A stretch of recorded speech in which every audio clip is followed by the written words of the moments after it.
All right, Tim. Ah,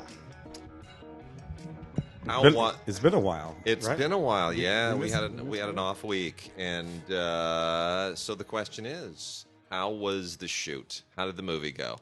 Actually, pretty fantastic. That's great. It's so funny. It's so.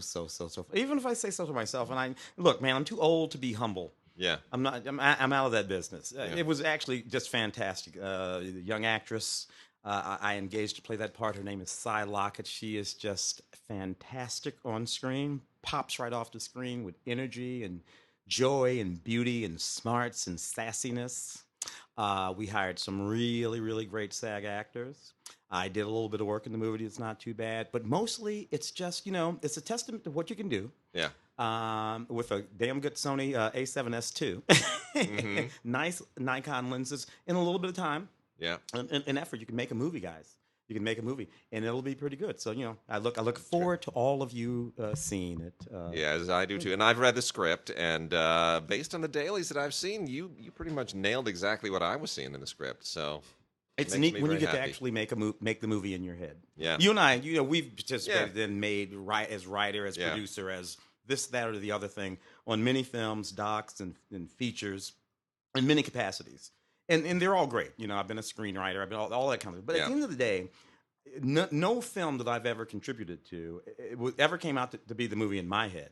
Mm-hmm. No screenplay I ever Yeah. wrote, and they're plenty good. I like those movies. They're nice movies, good movies. Yeah. Not the movies in my head. Not once. Not ever. Yeah.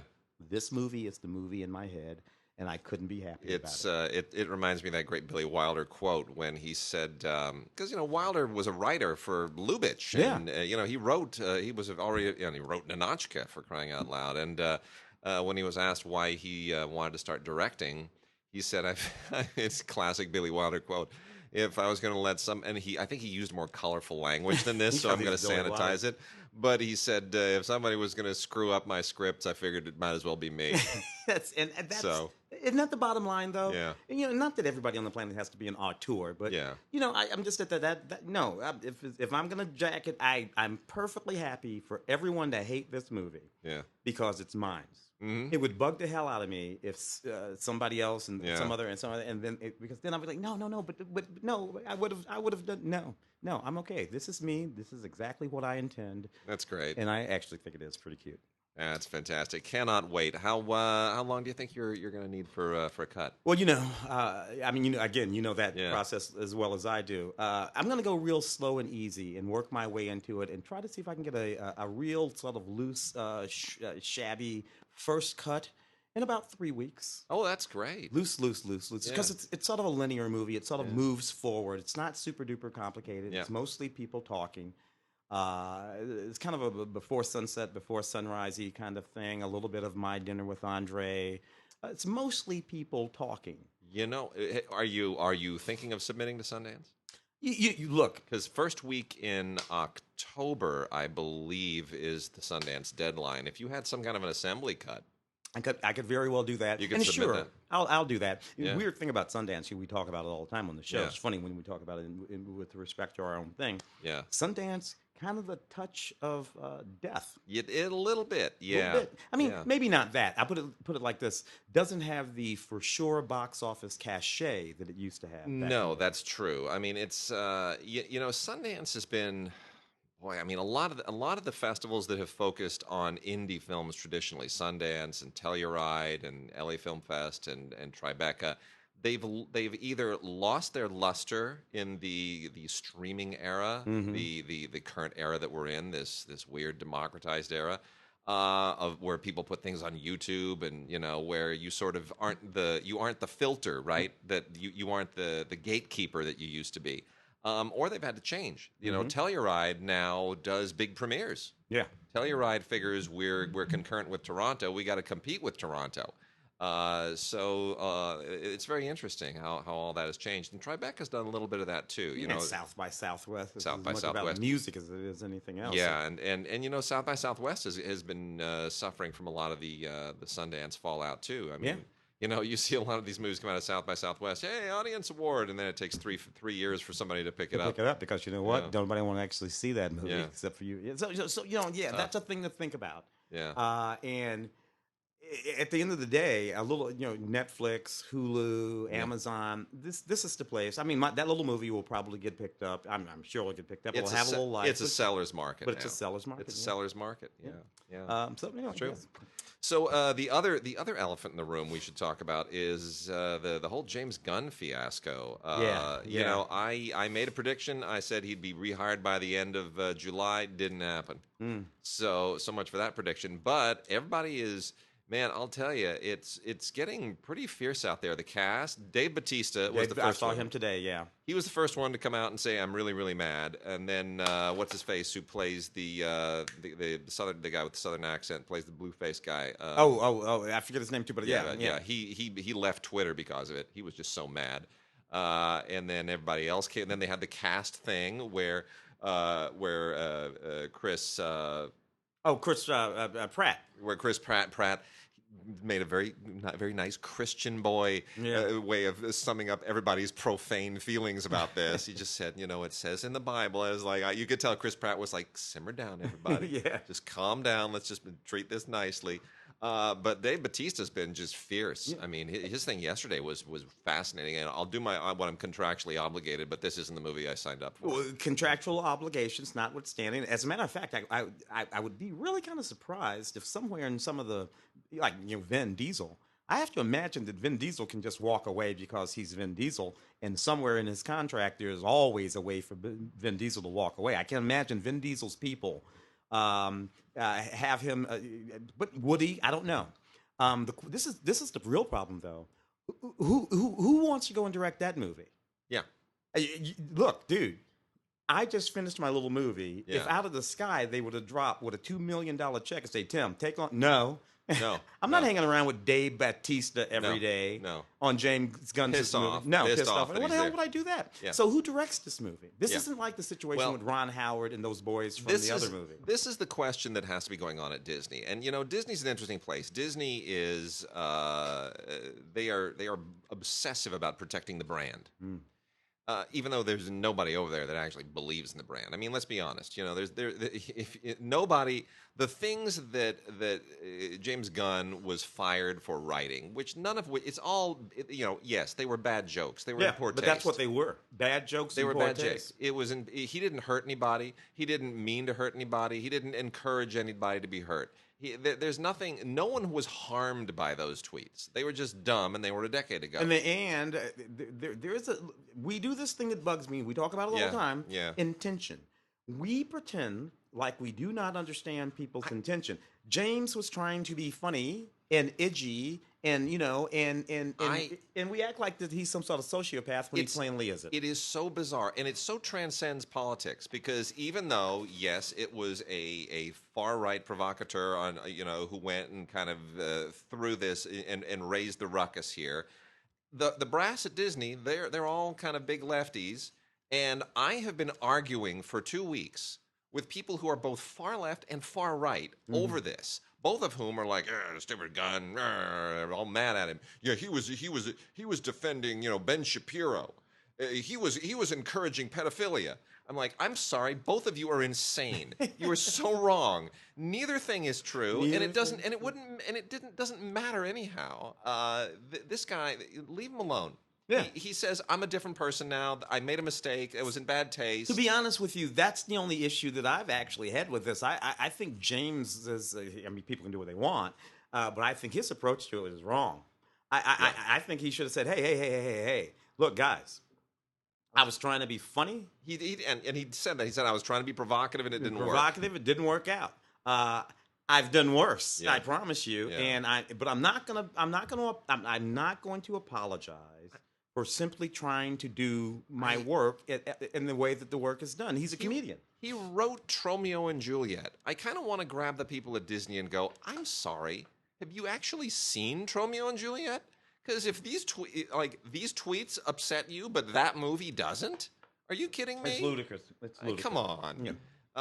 So I still, this is the thing. We had an interesting little experience with Disney ourselves through LAFCA last year, where there was an LA Times piece, for those, and then we'll summarize this very quickly. There was an LA Times piece that kind of was delving into some rather nasty little matters with the city of Anaheim, which owns the land on which the Disneyland parking structure sits, and Disneyland has some kind of like permanent in perpetuity lease on that land for $5 a decade or some It's truly ridiculous. Yeah, it's outrageous.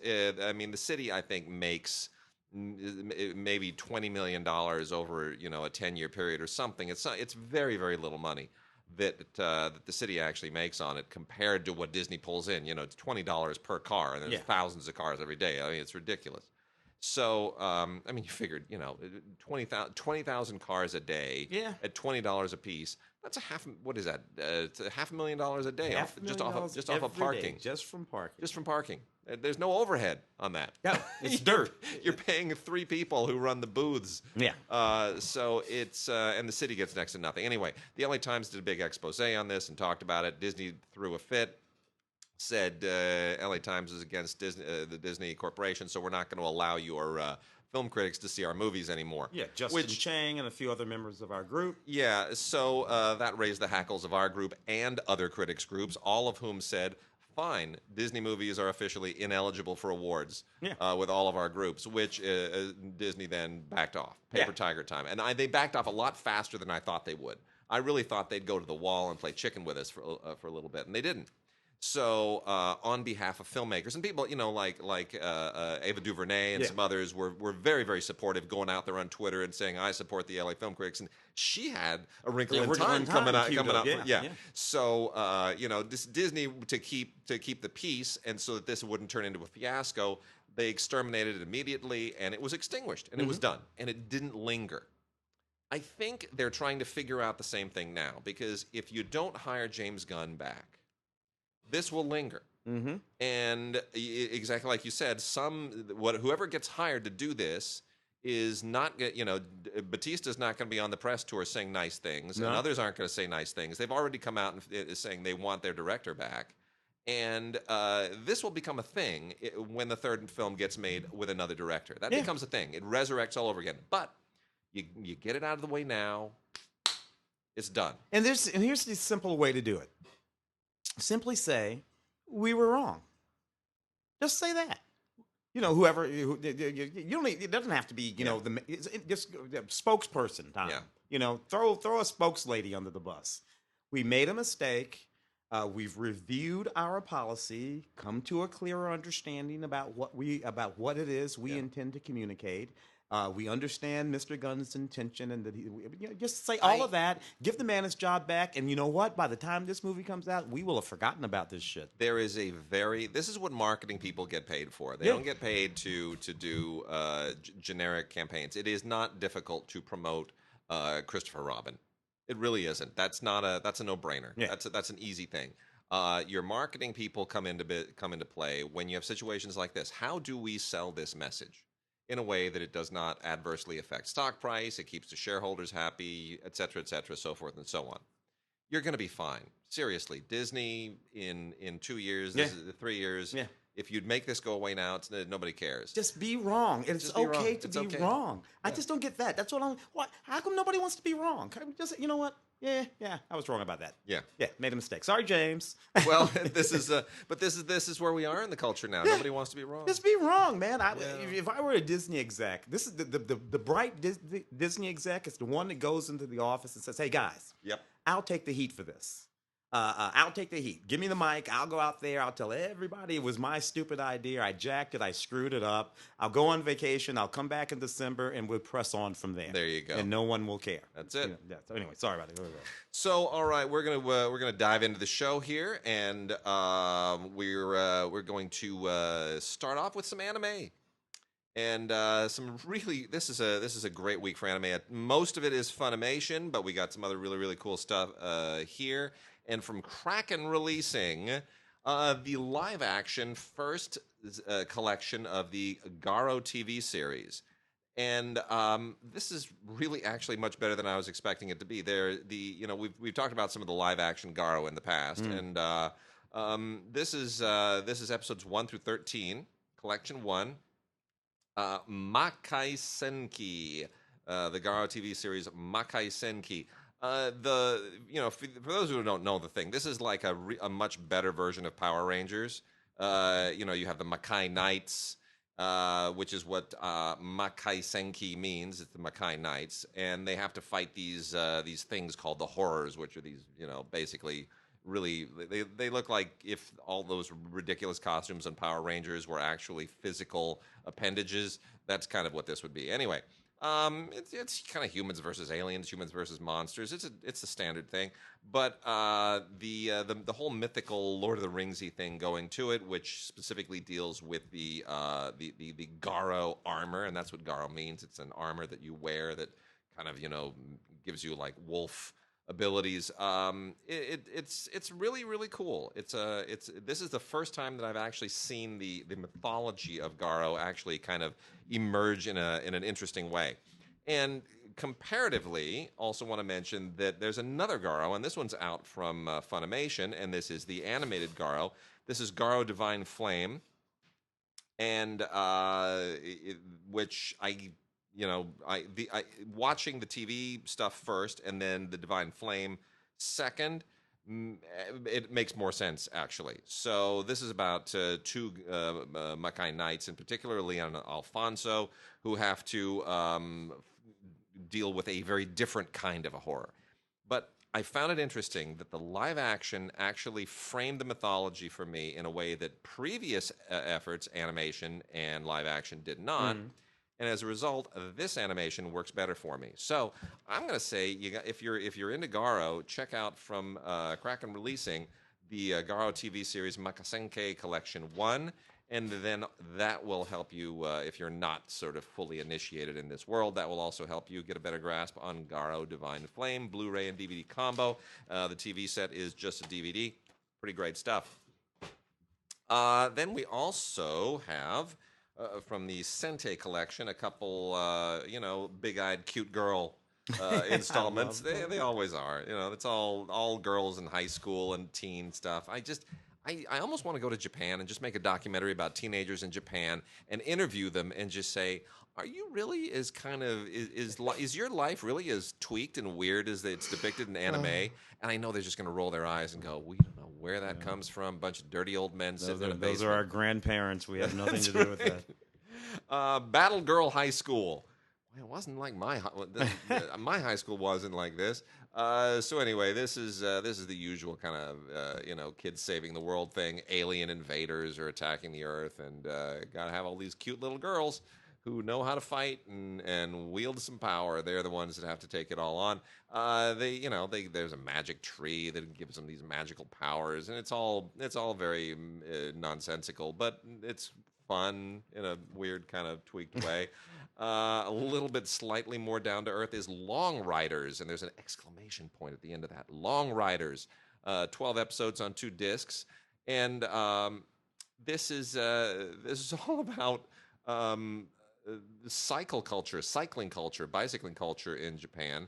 And we've had them where they do water polo and volleyball, and there's all kinds of weird sports oriented school things in anime, and this is another one of them.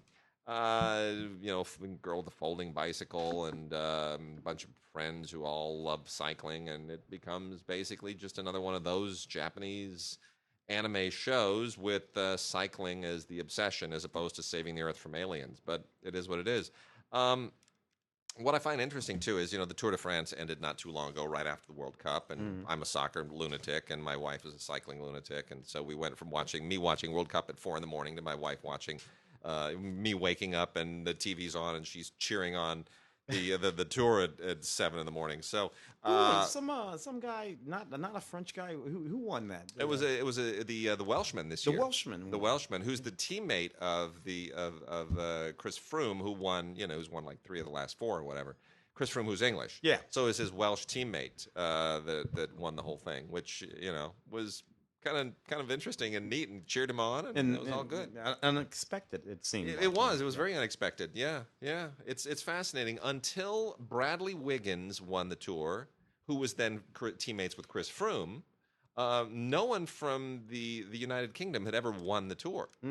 I mean, it was, they were just weren't British cyclists. They were all Belgian, French, and Yeah, Luxembourg, Italians, and every now and Italians, and Spanish. As they're all the places where you have the Pyrenees and the Alps. then. That's Those mountain climbers. Those mountain climbers. Yeah. That's what it was.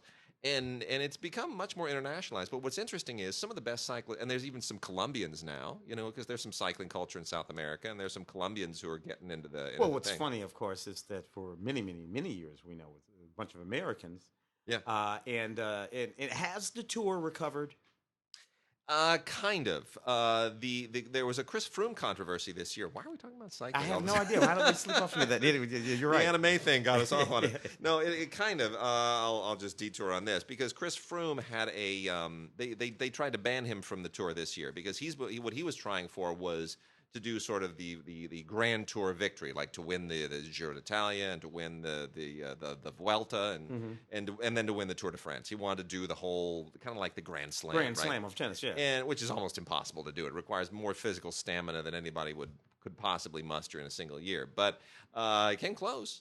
And but he had a weird test. Which was not for a banned substance, but it was a substance that he had a little bit too much of a high concentration of, and they're always neurotic about that because it might be masking something. And so they exercised a weird part of their charter that said, we can ban somebody even if they didn't fail a drug test if we feel that they might reflect negatively and damage the image of the tour, then we're going to keep them out. Like if let's say you punched your wife or something, well then they'll say we're going to kick you out because it's bad for the tour's image. Which they're very sensitive about, given that big. Very. And they exercised that clause, and he's like, the hell you will, and he sued and took him to court, and I guess they were disallowed from exercising that part of their charter in that way. So French courts are a weird place. I have a little bit of familiarity with it, from when I lived there. People who had to do like two people who couldn't, like a guy who could not marry his girlfriend, or his kids from his first marriage would have a claim on his second wife's property. I was like, how the hell does that work? And he tried to explain. I was like, that's got to go back to some Louis the 14th. Type, you know what I mean? Yeah, it's some Napoleonic era edict or something that nobody's bothered to. Anyway, whatever. So, all right, let's blow through the rest of these Funimations. Assassination Classroom, the movie, 365 days time. Look, Assassination Classroom is one of the weirdest things to ever show up on anime. This does not resolve it in any way. It's still weird. It's kind of funny. The idea of this bizarre alien as a school teacher, and it's just it's really, really off the wall. Teaching kids to kill, it's just very strange. There's no conceivable way to make it make sense. You just have to watch it, and if you're a fan, you're going to laugh yourself delirious. If you're not, you watch it and you just think whoever did this is deranged and sick in the head. A Centaur's Life, the complete series. This is all of these, by the way, all of these from Funimation are DVD and Blu-ray combo sets. Sometimes they'll only do DVD, sometimes they'll only do Blu-ray. All of these today are combos, and they're actually all really pretty good, give or take weird stuff like Assassination Classroom. A Centaur's Life, the complete series. This is another high school thing, except this time it's a centaur in high school. Who thinks up this stuff? Seriously, and then, okay, whatever. Adorable centaur in high school. I don't know what else to tell you. That sounds fun. You're gonna knock yourself out. Alice and Zoroku, the complete series. This is give it time. This'll kind of work on you. This is really well written, but it's kind of slow in the going, and it's worth kind of investing some time in. Some of these things I will sit and I'll just sort of blow through the episodes just to sort of get the feel of it, realizing I'm never going to make sense of it. This is really interesting. This is very sweet, very serious. It's fully dramatic. There's no weird mystery stuff, no weird comedy stuff going on, no science fiction, none of that. This is, there's a genre aspect to it in the sense that there's a little girl who has kind of the power to make her imagination come to life. But really, it's ultimately about her relationship with this older man. And it reminds me a lot of that Takeshi Kitano film with the little kid. Kiku Kokoriku, I know what you're talking. But it has that kind of feel with a slight supernatural tinge to it. But that's not what it's really about. It's about that relationship. It's a beautiful relationship. Tenchi Muyo, the complete series. This is part of the Tenchi universe. And, this goes really kind of off the rails. There's like sorcery and magic, and the universe is completely disintegrating. And, the kids and the student council have to save the universe. I don't know. Something like that. Kajuro. Yeah. You know which one. Kajuro, something like that. It gets stuck in my head. Same here. All right, and then here's a couple of the monster ones that I actually thought were kind of cool. Monster Hunter Stories Right On, Season 1, Part 3. The Monster Hunter stuff I don't really particularly like. There's no way to put together the story here. I don't remember what Season 1, Part 1 and 2 were all about. It's just gone right out of my head. Yeah. I kind of sort of remembered a little bit, jumped through a lot of this. But the animation's fun, and I know it has some following. Puzzle and Dragon X Part 3, similar thing. A lot of really cool animation. The whole idea of the dragon world. If you're kind of into, this is sort of like How to Train Your Dragon on acid. That's what it is. That's really what it is. It's exactly what it is. It's just if you ever saw like How to Train Your Dragon and you thought this needs to be a lot more psychedelic and make less sense and have cooler animation, that's what Puzzle and Dragon is. Puzzle and Dragon X Part 3. And then we've got Sayuki Reload Blast. This is a really kind of a curious fantasy horror thing. I'm gonna probably have to take a look at it again because I want to like it more than I did. It's fighting demons and all that kind of stuff again, but it's got a really really a great tinge to its artwork, and I was probably watching the artwork more than listening to it. So for now, I'm going to say Sayuki Reload Blast. I can't really tell you what it's about, but it looks awful. It looks awesome. Awesome. Shouldn't say not awful. Awesome. And then two more here. Nanbaka Part 1. So this is a little. What was the prison show with Ernie Hudson on HBO? What was Oz. it? Oz. Thank you. Lock him down. Okay. So this is like a really insane Japanese animated version of Oz.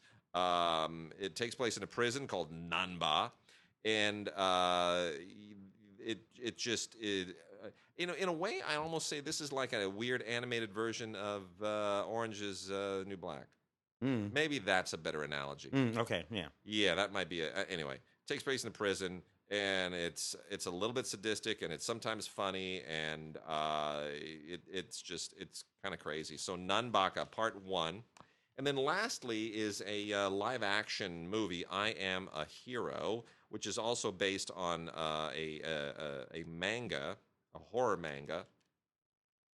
And I kind of feel like I'm torn as to whether this is, I'm not familiar with any animated version of this. I'm torn as to whether or not this would have been better in animation or in live action.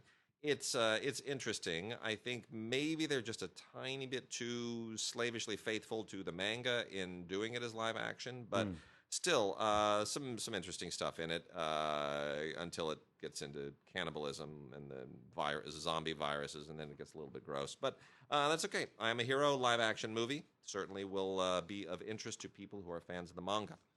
So, with that, we are done, and shall we dive into some new movies? New movies, indeed. The Equalizer, I think, the Equalizer 2 is still doing pretty well in box office right now. I did not see it. Did you see it? Yeah, I did, actually. It's very good. Yeah? Solid. Funny, I liked it better than this, The Equalizer 2014, Denzel Washington, Antoine Fuqua. Now in 4K. Yeah, in 4K. And this is nice. All kinds of great stuff on here, but 5 never-before-seen deleted scenes, which were actually pretty neat. Interesting to me, though, I liked the new movie better than this movie. Of course, The Equalizer is from the 1980s, early 80s series, Edward Woodward, and all that guy. And they just went a different way with this, and it really, it just didn't seem to have anything other than the guy's name, McCall, It didn't seem to have anything whatsoever. Edward wore that suit with the tie, and he had the young guy who did all the actual hard work, and he just sort of stood around being very British. He's like, and Denzel is like this bald guy in like his outfit, and I'm like, that's not the, but whatever. Well, Denzel plays it more like Man on Fire. Yeah. That's what it is. Exactly. Which is what I think they want to do. They didn't do a sequel to Man on Fire for rights reasons. You know, if you remember, Man on Fire was done previously with Scott Glenn. Right. Which was not so good, and then they did it with Denzel, directed by Tony Scott. Tony Scott, who at the time decided, I'm going to see if I can make a whole movie around Denzel and not have a single continuous cut in the whole movie. Yeah. Which he did. That movie is cut like somebody just lost their mind. He Tony Scott the hell out of it. He just like he did The Last Action Hero. Yeah. Remember that one? Yeah. He did the same thing back then. Yeah. And he anyway, it's all chopped to ribbons, but it's great. And I think with this, what they said was, why don't we take the Edward Woodward TV show and then take Denzel from Man on Fire and just do a cool mashup? Yeah. And I think we'll have something. You know, drop Man on Fire Denzel into the premise of the Equalizer. Of the Equalizer, and it worked.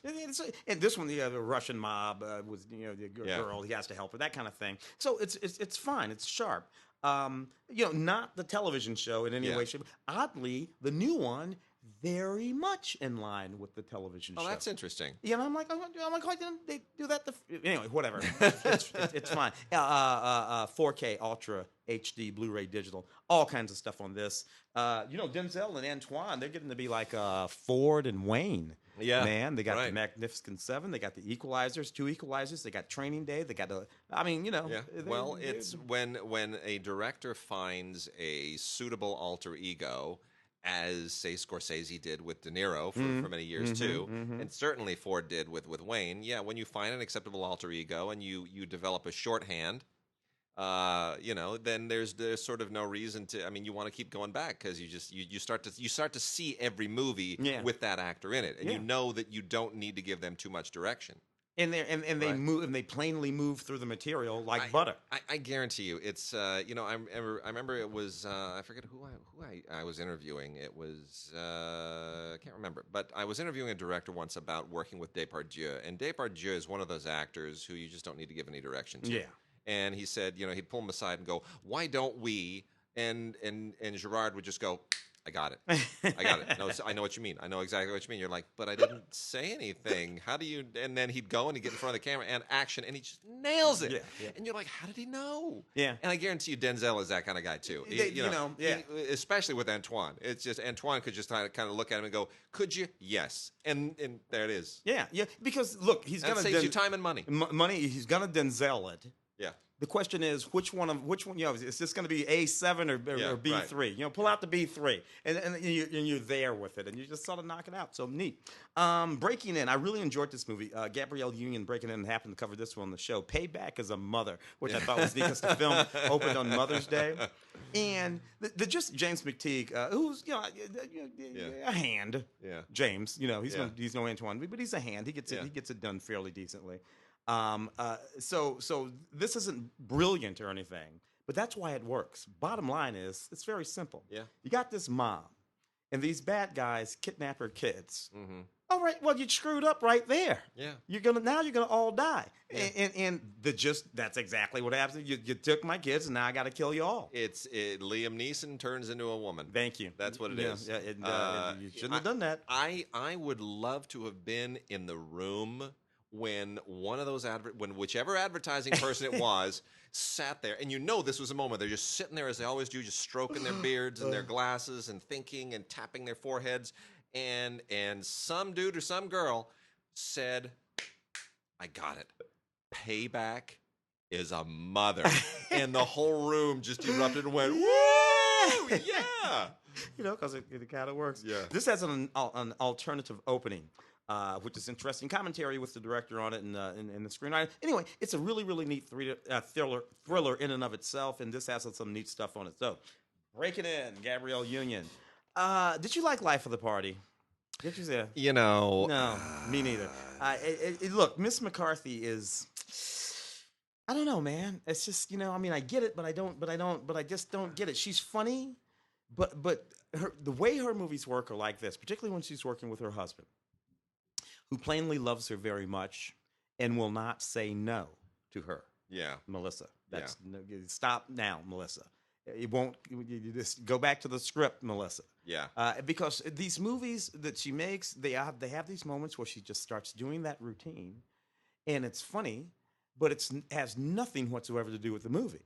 and the movies grind to a halt. Yeah. And then eventually she gets back on script and the movie goes on from there. And Yeah. I'm sorry, that's just starting to bug me. It was true in that spy movie that she did, Yeah. which, by the way, is not true in the Kate McKinnon Mila Kunis spy movie, which Yeah. opened this past week. We're talking Yeah. about. So, like, same thing, right? Yeah. So the spy's out of place. Their movie works. Her movie did not. Yeah. Why? Because they're actually doing the movie. Yeah. They're doing scenes from the movie in which they are funny. She just does her little stand. Yeah. Billy Crystal used to do that, so I'm not just beating up on her. He used to do that sometimes too. Anyway, old school. She ends up in college with her daughter and makes friends with all her daughter's friends, and it's a neat premise. A sort of Rodney Dangerfield sort of 80s kind of premise, Yeah. And I don't know. I just wish that she would make the movie and stop doing jokes. Blu-ray, DVD, digital, lots and lots of stuff. A few things on here to check out. Deleted scenes in the gag reel and whatnot. Okay.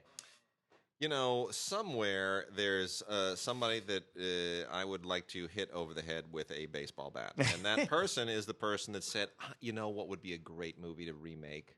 Overboard. What were you thinking? You, that person, whoever you are. Kurt Russell, Goldie Hawn, of course, about middle 80s. Yeah, the original movie. But here's what happens in the mid 80s.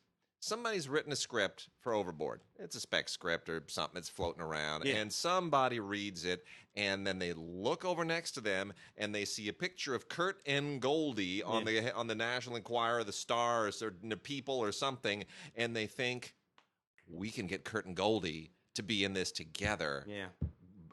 Instant marketing thing, right? Yes. Because everybody's paying attention. They're the hot Hollywood couple. They're the thing. And they had a run there where they did 3 or 4 of them. And they did Bird on a Wire, and they had a run. Yeah, there were a few of them. Bird on a Wire was Mel, but that was Mel. That was right. Mel. I'm sorry. Yeah. But I know what you mean. They're like a couple others. Anyway, so what person right now says, let's remake a movie that nobody remembers, and let's replace the couple that was in it at the time that who had were all kinds huge movie stars that everybody knew. Huge stars. Let's replace Goldie with Anna Faris, who's not as popular as Goldie, but who's Goldie-like. Yeah, she's like today's Goldie. She's a television actress. She's a television actress, which means nothing. And let Kurt Russell, we can replace his star power with Eugenio Derbez. And God bless Eugenio, and he's very funny, and I like him. He's a Mexican actor, very famous Mexican movie star. But nobody knows who he is. Nobody north of Galveston has any idea who the hell he is, and that's all there is to it. Anyway,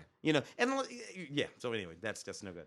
We've talked about this more than it deserves. The Blu-ray DVD combo set also comes with digital copy, which is still technically ultraviolet over at Lionsgate. But what's interesting to me, if I may point this out, is that they're not calling it ultraviolet anymore on this. It says, includes digital copy, code may not be valid after 2020. Now, I find that to be interesting because this would normally have called it ultraviolet, which technically still exists, but I know everybody's in talks to join Movies Anywhere, and once Lionsgate and HBO and I think it's Paramount who's still holding out, once they're all on board, sky's the limit for that format. You Were Never Really Here has been getting a lot of attention too. This won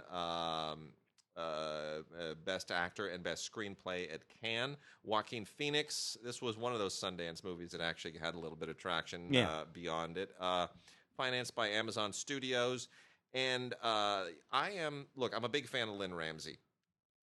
I think she's an enormously talented writer-director, but I also think that she's got a weird little sadism streak that may be a little bit too excessive. I'm not sure if that's because she's doing what Catherine Bigelow did early in her career, which is say, I'm gonna make boy movies better than boys. Exactly. I'm gonna go more sadistic, more grueling, more brutal. I'm gonna show you that I can outdo the boys.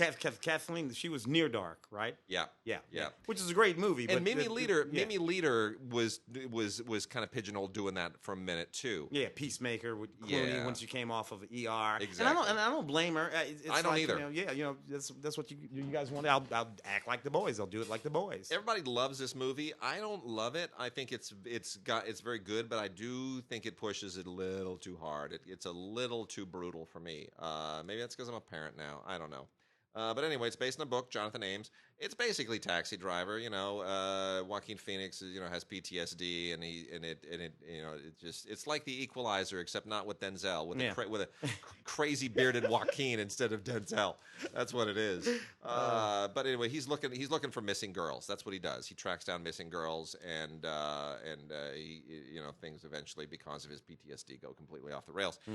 Blu-ray and digital copy combo set. And once again, this is from Lionsgate, and it says digital copy. It does not say ultraviolet. That's a crucial thing. I want everybody to pay attention to that, because when we were on the eve of Movies Anywhere happening, all the companies that were eventually going to become part of Movies Anywhere, that were part of Ultraviolet, they stopped using the Ultraviolet logo on the packaging. They were in negotiations. They were going to go Movies Anywhere, and then Movies Anywhere was announced, and it was like all these studios and and that Warner Brothers and whoever, now they're going to be part of Movies Anywhere. So I'm going to try to read between the lines and say that the reason that they're not using the Ultraviolet logo is because Ultraviolet for Lionsgate is about to cease to be a thing. So that's my prediction. And they're just getting out ahead of it. Yeah. Tully. This was an interesting little movie that had a little bit of heat there for a moment. Charlize Theron, Jason Reitman directing a Diablo Cody script, Mackenzie Davis, Ron Livingston. So this seemed like right there in the pocket with Juno and some of the other Reitman sort of films. Up in the air. Charlize put on a whole lot of weight to play this to play this role as this mother. Whose brother, played by Mark Duplass, hires her a night nanny, someone to help her, Mackenzie Davis, at night take care of this baby. And she sort of resents this young, beautiful woman and all that she has going for her for a while there. But then they sort of strike up this neat little relationship, and it's sort of neat. Little movie. It's very sweet. I wonder if folks will remember it as we move into the award season. It's a performance that I think is certainly worth thinking about in terms of award season. Charlize was particularly good in the movie. Anyway, here we have the Blu-ray digital. Not a whole lot of bonus features. Just a little bonus feature called The Relationship of Tully. The Relationships of Tully. That's about the only thing that's on here. So, I wish it were a little bit more stacked. I think it was an interesting movie, and I remember listening to Jason Reitman talk about it on NPR back when it came out, and his career has stalled a little bit, though. A little bit, yeah. I think he's Up in the Air was such a big thing, and with Juno, he was the savant. That was it, and then Up in the Air kind of delivered even more, and then since then, I think he's been looking for material. Yeah. And going back to working with her, and he's trying to find his next gear, and I don't think he's found it yet. It seems like he doesn't want to go big. I respect that. By now, third film would have been a bigger movie. But since he made Up in the Air, things have changed. We're now Netflix and Amazon and a lot of things. I mean, the game has changed, and if he doesn't want to do a TV show, he's going to have to probably go bigger. He's going to have to. He's going to have to swing a bigger bat. On Chesil Beach, with Saoirse Ronan and Billy Howell. I don't know, it might be Howley, given the way that we pronounce all these names. But anyway, this is based on an Ian McEwan novel. And it is a very sweet film. It'll be interesting to see. I think this will probably be forgotten when award season comes around. But it's very sweet, very well acted, very well put together. Basically, it takes place in 1962, a story of a couple. It's the usual thing. He's kind of a working class kid. She's from the good side of the tracks. And they have a romance, and it is where that romance leads in their lives, and the complications that ensue, and things that are peculiar to the era that make for a very, very interesting and compelling story. It's very nice. It's not brilliant, it's not great, it's not sort of superlative, but it's for what it is, it's very, very well done. It's funny though. You look at a movie like that with Saoirse in it, and Lady Bird last year, and a few of these sort of main movies. Saoirse Ronan's in this movie, but it didn't really. I also, the reason for award season it's going to vanish is that when you do if you're a major actor or an actress and you do two films in the same year, and one of them is splashier, even if it may not be better, that's the one that everyone that winds up zeroing in on. And she has Mary Queen of Scots coming out later this year, so that will they're going to position that for Oscars, so that will erase this in everyone's minds. Yeah. We also have Measure of a Man with Donald Sutherland and Luke Wilson. This is only on DVD, not on Blu-ray, and this is a Lionsgate. There's no digital copy on this, no Ultraviolet by another name or anything of the sort. This is just a straight up nice little kind of generic comedy that would have been something like The Sandlot or something, released in the 1980s. About a 14-year-old kid played by Blake Cooper, having an absolutely horrendous vacation, and everything in his life is going south. And this is about his coming of age experience during that fateful summer. It's kind of a freaks and geeks thing. And Judy Greer is fine, and Donald Sutherland, Luke Wilson, they create this great surrounding supporting cast for Blake Cooper, who rises to the occasion. He's very, very good, very fun to watch. So again, nothing particularly great, but it's perfectly diverting and a decent rental. Kings was a neat little movie that I just thoroughly enjoyed. Halle Berry, Daniel Craig, right? Yeah. This is one that I thought would so it's Right. set in, first of all, With set those in, names. yeah, and they're good, and it's a good film, and it's Yeah. sort of intense. Set in 1992, Rodney King riots are playing out. You and I, of course, were both right here. I remember talking to you and everybody. Well, I was in France, Mm-hmm. and the first thing was I called my mother and I said, "What?" Well, I had come back from doing something with just in Paris shopping. I don't know what I was doing. I was on my way to the Cannes Film Festival, staying with a friend of ours who lives just outside Paris, and I got back to her place, and she says, "Oh, things are happening chez toi." And I said, "Things are happening? What do you mean things are happening?" She goes, "Oh, it was that thing with the policeman and the young black guy." And I was like, and then I put it together, right, the way it's, and I turned the TV on, and it's smoke. I called my mother. I was like, "What's going on?" She says, "Oh, we're okay." And then I talked to you at some point. You said you were like, "Oh, I love a good riot." You ran down. Oh, I jumped in the Jeep and drove right with my camera and shot that riot. I was on Vincent Chiavelli's roof. The actor Vincent Chiavelli. Yeah. If you look him up, you've seen the Oh, actor. yeah. And I happened to be interviewing for Entertainment Today, the paper that we were writing for at the time. Yeah. And Vincent and I were sitting on his roof, and he said to me, "What's that?" Because you're there, and I pointed out there's like a fire. I'm like, it looks like a building's on fire there. And then he looked over my other shoulder. Well, then what's that? And I'm like, oh, that's a much bigger fire. And we went in and started watching television. And I'm like, I think the interview is over, Vincent. And he's like, I don't blame you. And boy, Bridget was mad. Yeah. Oh, when I drove south instead of west, we were living in Westwood. Yeah. Oh, she was really, that's my wife. She was really mad that I went to the riots. But you know what? Got great pictures of that riot, baby. Great pictures. So anyway, Kings, very Kings. Kings. Yeah. This movie, and it's very, very good. It's a very good movie. Well done. Daniel Craig plays his next door neighbor to Halle Berry and her several sort of adopted or foster children. As the riots sort of go on, she leans on him for help. Now he's a white dude in the hood with this black lady and her several children, and he is there protecting her from the black community around her. It's a really sort of daring and intense sort of story. I liked it quite a lot. So Kings, check it out if you get a chance. That one shouldn't have been missed. A movie that should have been on Blu-ray and should have done better is Stanley Tucci's Final Portrait. Yeah. I love Stanley Tucci, and he wrote and directed this, and it did not get the kind of backing that it should have. I'm thinking maybe award season this gets another bite at the apple. I am hoping. Jeffrey Rush, Tony Shalhoub. I mean, yeah, it's got some great interviews on here and some featurette stuff. This is all about an event that took place in 1964 when sculptor Alberto Giacometti, who is extraordinary, if you've ever seen his stuff in museums, just go online, Alberto Giacometti, 2 T's, when he was supposed to do a portrait for the American kind of social figure. He was a writer and a big philanthropist and all that. James Lord. Yeah. And James Lord is played here by Armie Hammer. Jeffrey Rush plays Giacometti.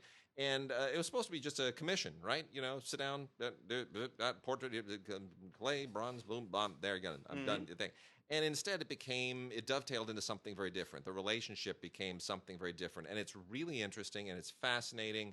And the Parisian backdrops here are just absolutely gorgeous. And it's amazing to me that that this did not become a movie sooner. And full disclosure, one of the the company that made this was partly financed by an Indian company.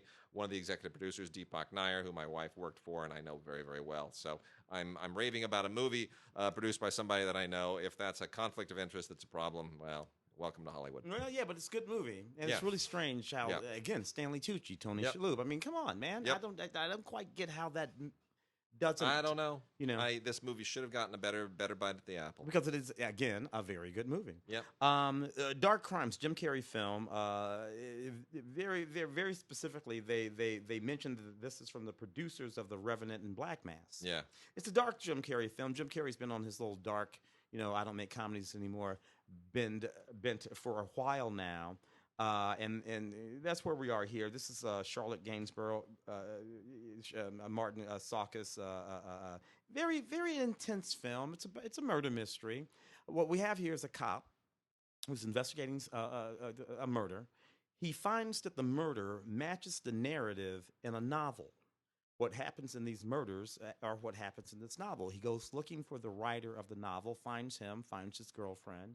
They're involved in this whole sort of underground sex cult sort of thing that they're doing. Jim Carrey, playing this sort of dark character, slips into that and finds that he has some kinks of his own that he needs to work out. And then, we work our way through the story. Nothing that hasn't been seen before or captured on film before, nothing particularly intriguing. It's just Jim Carrey doing his serious actor thing. And I don't know. I hate to be one of those guys that says, "Man, I wish he'd go back to doing comedy." You hate that. Yeah. No, do your thing, Jim. No, he's got to do his thing. Yeah. I mean, look, Jerry Lewis did The King of Comedy, and that is a scary, serious role. Yeah, it really is. Yeah. It's beautiful. We got a quartet of films here from Shout Factory, and some of them are in league with IFC, and it's all really interesting stuff. So. Here's the rundown. A couple of them are horror films. Wildling probably should have been more of a thing theatrically, but was not. In any case, this movie in the 80s or 90s, and especially in the 90s, this would have been a straight up cool theatrical release. Yeah, wouldn't have been an IFC midnight release. Wouldn't have been part of Scream Factory. But it is, so good on them for doing it.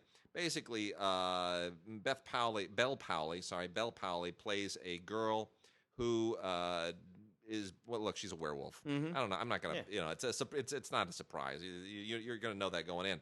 But the thing is, she doesn't know it, and Brad Dourif is this creepy, weird guy who raised her, doesn't really know their relationship, and it's all about how she discovers her origins and who he is and who she is and all that stuff. It's coming of age of a werewolf girl. What do you want? A little it's called Tyler Wildling. James LaGrosse. Neat It's a neat little movie, directed by Fritz Bohm, who I'm going to assume is some kind of a German guy, because he wrote the screenplay with Florian Eder, and those are totally German names. Yeah. So good on them. Come on, let's get this career going, because you definitely got talent.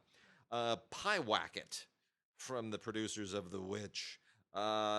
This touts itself with a little sticker on it that says, "See the film that was banned in 2 countries."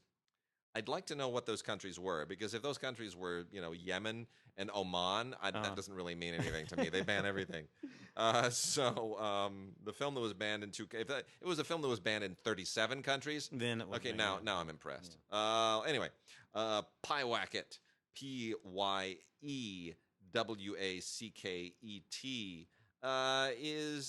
is pretty creepy. I got to be honest. It really is. This is one of those occultish horror films that always creep me out. Like, monsters don't do a whole lot for me. Gore doesn't do a whole lot for me, slasher films. But whenever you get ghost movies and the occult and the others, that kind of thing. Demons and wizarding and all that kind of stuff, then I freak out. Anyway, so this definitely, and plus it's it's a teenage girl, which makes it even more terrifying to me, because I'm a teenage girl when it comes to horror films. Me too. So and the name Pyewacket is a spirit, an evil spirit. So you can fill in all the blanks. It's done very, very creepy. It's quite good. Lowlife is also an IFC and an IFC Midnight Scream Factory thing that deals with Mexican wrestling, and Saw that it's one for the show. yeah, this is kind of Highly exploitive. Highly. it really it's total grindhouse, isn't Yeah, it? It's yeah. really modern, straight up grindhouse. But yeah, it's this guy he's a wrestler and he's got a face tattoo and it deals with the I mean, it's all about people, low life people. It's Yeah. nasty, and it takes place in Los Angeles, and it's really Oh, gritty. there's sex trafficking It- and human trafficking. It's horrible. And they're in human parts trafficking. And, Yeah. oh, it's just so horribly Yeah. uncomfortable. I didn't like it at all. But it's got some style. Yeah. And then the last one is a little, this is from Shout Kids. It's called The Boxcar Children, Surprise Island. This is a lot more pleasant than the last three. This is actually really kind of a sweet animated film with some really, really good voice work, some surprisingly great voice work. J.K. Simmons and Martin Sheen in particular, who do a really, really, really good job. And Dane DeHaan, who I had forgotten was even there. He was like a thing for a minute and then went away. Anyway, this is a bunch of kids who are staying with their grandfather for reasons we will explain later. Having a cool little island summer, and it does things that a lot of animated films don't do, and it goes a little deeper, and the voice casting is really good, and I thought it was really charming and sweet. So, and really interesting animation too, very, very interesting animation. The Boxcar Children, Surprise Island. Interesting. So I have a movie here that a lot of people, Andrew DeVos and Karen Warren, but with Rutger Hauer, right? Now, this movie's called Blast. Here's the storyline. These people take over this. They take over the swim facility for the United States Olympics, and they kidnap the women's swim team, right? And it's inside this big building. Now you're gonna look at this. You're gonna look at this box, and you're gonna say, "So, my goodness, that looks like the box for Die Hard, 1984." Because I swear to you, this movie is exactly that movie from beginning to end. Oh my gosh! Despite the fact that they sort of frame it in this particular, you have these guys. They take over this thing. And Straight up steals the marketing of Die Hard. Everything, just all the way down. Yeah, you look. Rutger Hauer is in it, and that's always going to be good. But no, this is Die Hard, and why watch this if you can just watch Die Hard? Terror has no limits. Blast. Neither does this DVD. There's literally nothing on it but the movie, and you've seen this movie already. Got a couple of 4Ks here. Don't really understand why Marrowbone was given the 4K go-ahead. This was released originally by Magnet, which is the genre wing of Magnolia. It's out on 4K from Universal, who handles all the Magnolia stuff. And it's a ghost movie. It's very, very creepy. It's got some great audio, which certainly benefits from the lossless audio, and 4K has the best audio there is. Written and directed by Sergio Sanchez, who's a very, very good, talented director. But it didn't get a lot of traction in theaters, and it's a little curious that they would really throw it out there with 4K and think that would get it some traction. Anyway, it's it's 4 kids from another country who have a ghostly experience once they come to America, because, as we all know, all ghosts live in America. Yeah. There are no ghosts in other countries. They're all here. There are no ghost stories that take place overseas. They're all, Japan. Yeah. I take it back. Yes, all ghosts in the world are in Japan and America, except for the ones that are in Korea. So let me rewrite this. All ghosts in the world are in Japan, South Korea, and America. All of them. That's where they are. They just want to be in those 3 places. The other 4K is Transporter 3 with Jason Statham. I got to tell you, Transporter 1 and 2 I thought were just horrible. But when I saw Transporter 3, that subplot where he goes and he gets a job working in a retirement home in Miami and decides to when he's fetching porridge for that sweet old lady, it's the best. It's so heartwarming and touching. I couldn't believe it. Not a car anywhere in this movie. Not a car, no crime. It's just all human interest and heartwarming working with old people. That's so funny. Actually, I take it all back. It's more of the same. It's more of the same. Luke kicked those off. Bisson, he kicked those off, right? It's his company. That's his company. It's his company. And basically, that's one of those movies. Anybody, look, if you hang around with him long enough doing anything, Luke will eventually give you a movie to direct. Look, I really like Jason Statham. I like him a lot. I especially like him in the Stallone things. Oh, the Yeah, Expendables. Expendables movies. He is just completely going through the motions here. This is a paycheck. Yeah. He walks onto the set. I don't even know if he's read the script. I'm sure they do it with cue cards at this point. And these movies have become so formulaic and so predictable and so tedious that they're boring now. Yeah. It's just cars and explosions and guns and transporting and gear shifting and you fall Him asleep. with the gun and the girl and the thing, and it's just no more of that, man. Yeah. Flora, interesting. 1929, right? Yep. Which is sort of the end of the great period of exploration of the actual planet that we live on. You know, Shackelford going here and Perry going there, and Yeah. people going down to the Amazon, all that kind of stuff. So this film is set during that period.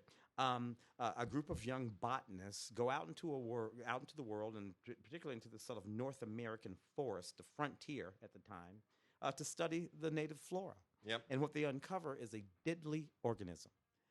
And now, what's interesting about that is that it's 1929. Yeah.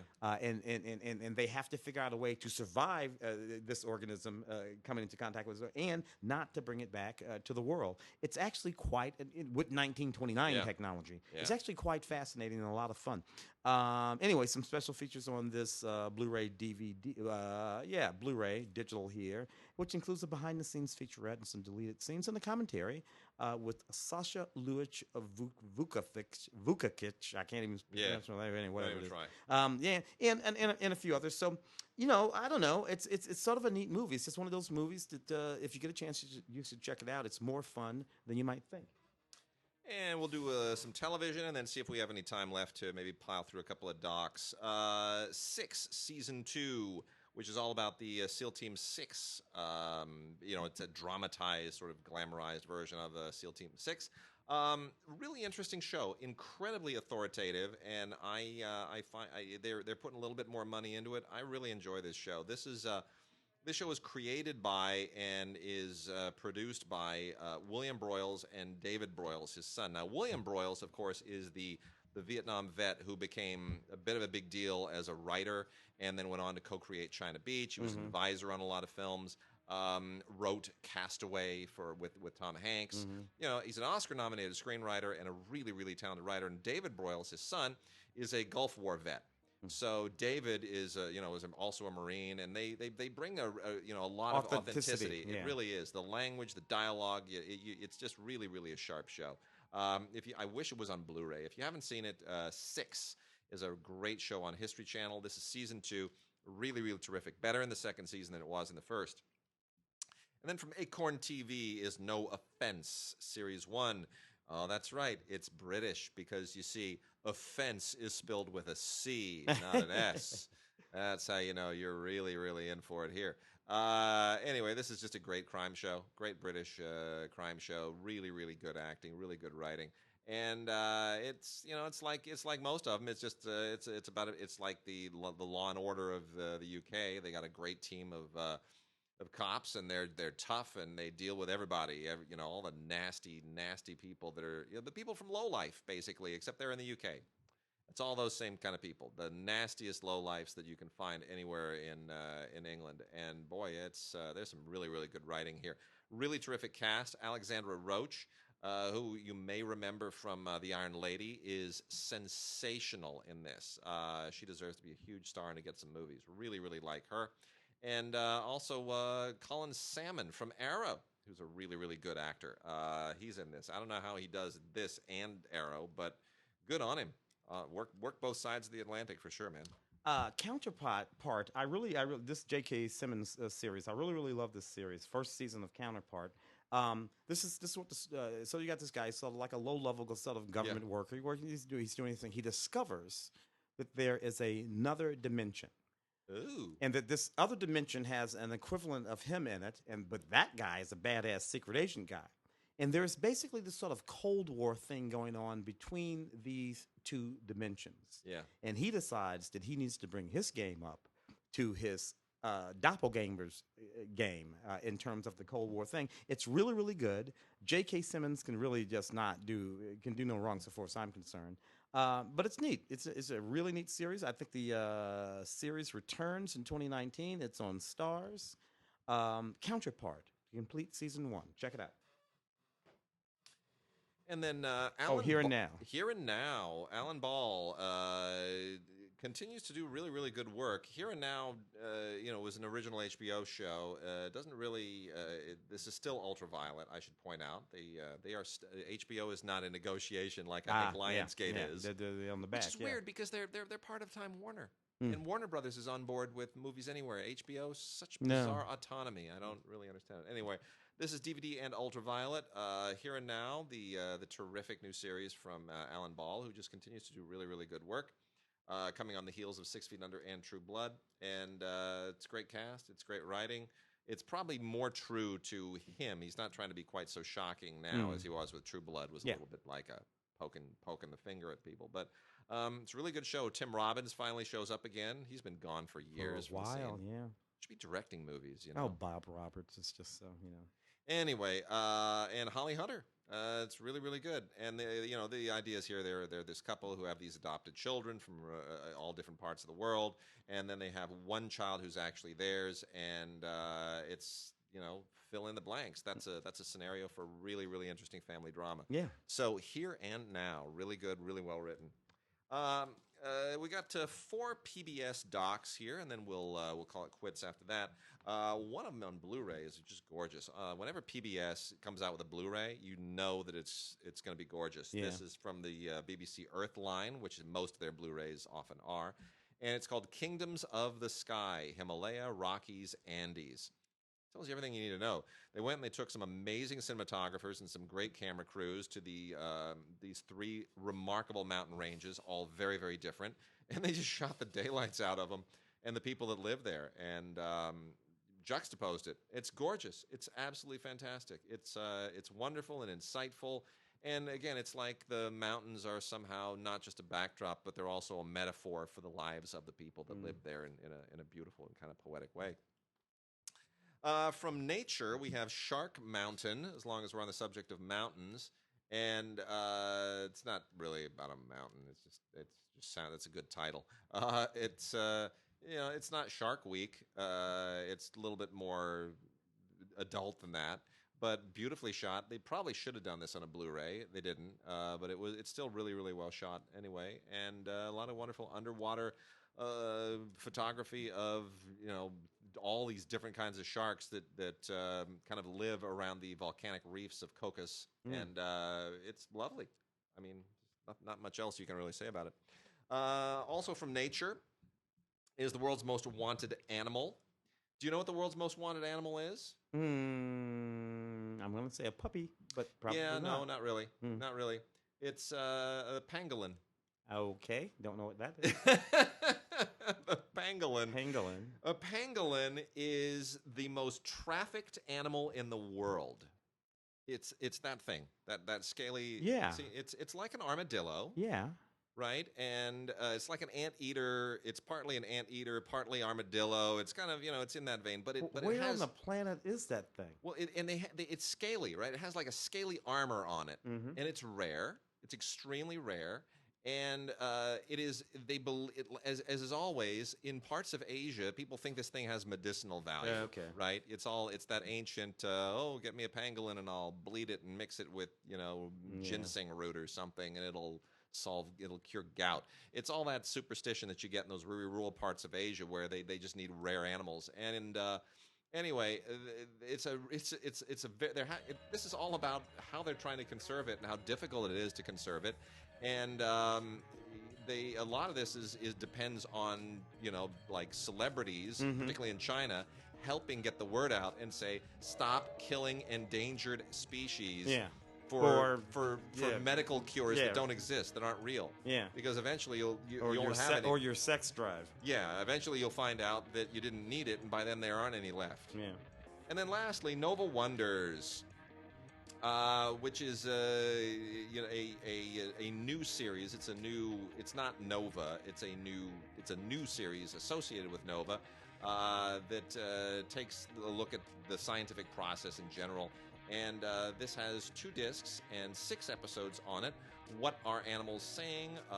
What's living in you? Are we alone? Can we build a brain? Can we make life? What's the universe made of? So this is kind of it's Nova associated, but it's interesting. It's like it's part of the Nova cinematic universe, and next we'll have superheroes. Outstanding. That's what I think. So anyway, a lot of interesting stuff about just how things work, how the universe works. It's like Nova for I don't know. It's like.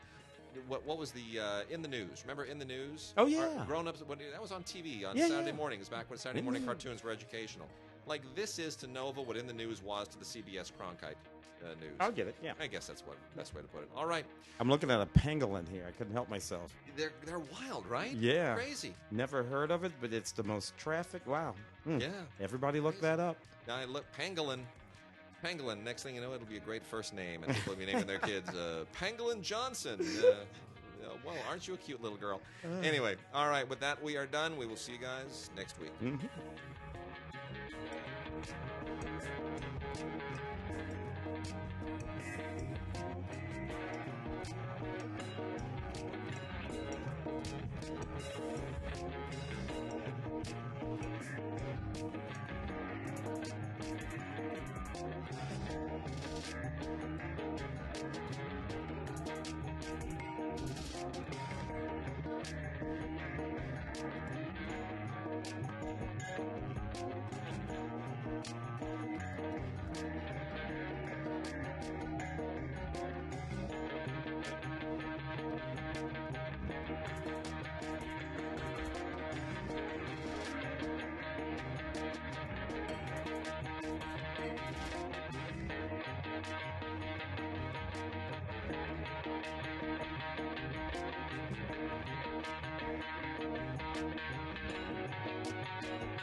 So just go ahead and send us an email to gods@digigods.com or gods@cinegods.com with your name and address in the body of the email, and put red in the subject line, just RED red, and it'll get to us, and we'll pick 4 winners as long as you get it to us by Monday, August 6th.